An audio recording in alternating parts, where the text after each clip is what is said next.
Good morning friends.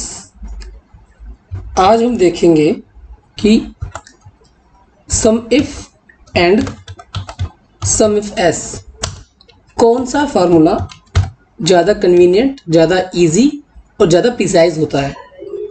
जैसे मेरे पास दो शीट है, एक शीट है सेल्समैन की, सेल्समैन आ रहे हैं, पर डे की सेल है उनकी, total sale 5000 rupees for 4 salesman.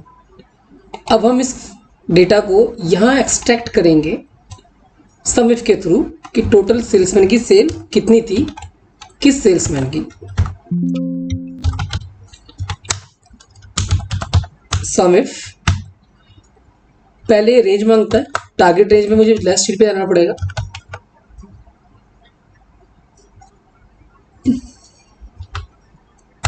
Again मुझे वापस आना पड़ेगा। अब ये क्राइटेरिया पूछता है, सेकंड में क्राइटेरिया हमने दे दिया ए। नाउ सम इफ का टोटल हमने कहाँ से उठाना है, तो सेल्स का टोटल उठाना है हमने, तो इसको ये दे दिया हमने। सो टोटल इसका 5000 आ गया।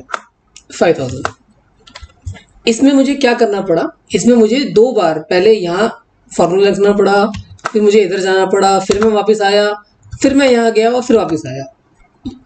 ऑन द अदर हैंड अगर मैं सम इफ की बात करता हूँ, सम इफ एस, देन ये सीधा पूछता है क्राइटेरिया क्या है। अब मुझे एक ही बार पीछे आना है,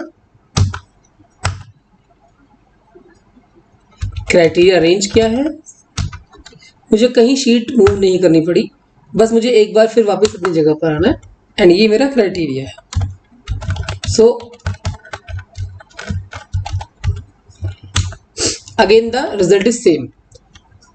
सो द डिफरेंस इज कि सम इफ एस हम प्रेफर करते हैं क्योंकि एक तो मुझे बार बार शीट को चेंज नहीं करना पड़ता, मुझे सिर्फ एक बार पीछे जाना है, वापस आ जाता हूँ। सो मेरा थोड़ा टाइम बचता है, थोड़ी कन्फ्यूजन बचती है कि ये सीधा पूछता है कि फर्स्ट में कि आपको आंसर कहाँ से चाहिए, सेकंड में सेकंड आर्ग्यूमेंट है इसका कि आपको डेटाबेस कौन सा है, और थर्ड आपका क्राइटेरिया क्या है।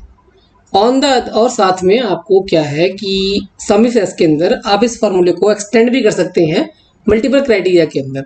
जो दो चीज़ें इसकी ऊपर हुई सम इफ एस की, एक तो मुझे बार बार मूव नहीं करना पड़ रहा, और दूसरा मैं इस फार्मूले को कभी भी मल्टीपल क्राइटेरिया में कन्वर्ट कर सकता हूँ।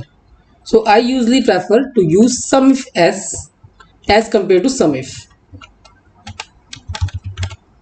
Thank you.